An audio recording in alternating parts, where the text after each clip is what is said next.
السلام علیکم ناظرین، آپ کو بڑی خبر دے رہے ہیں، ایٹمی سائنسدان ڈاکٹر قدیر خان انتقال کر گئے ہیں۔ ان کی نماز جنازہ 3:30 بجے ادا کی جائے گی۔ انہیں ان کی وصیت کے مطابق فیصل مسجد کے احاطے میں دفن کیا جائے گا۔ وزیر اعظم پاکستان عمران خان نے اعلان کیا ہے کہ ڈاکٹر قدیر خان کو ان کی وصیت کے مطابق فیصل مسجد کے احاطے میں دفن کیا جائے گا۔ نماز جنازہ 3:30 بجے ادا کی جائے گی، جن میں سروسز چیفز، وفاقی وزراء، تمام لوگ شرکت کریں گے۔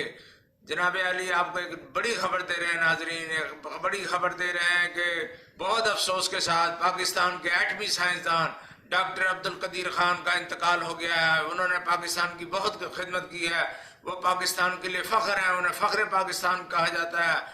ڈاکٹر قدیر خان کو فیصل مسجد میں ان کی وصیت کے مطابق عمران خان نے اعلان کیا ہے، وزیر اعظم پاکستان نے اعلان کیا ہے کہ انہیں ان کی وصیت کے مطابق فیصل مسجد میں دفن کیا جائے گا۔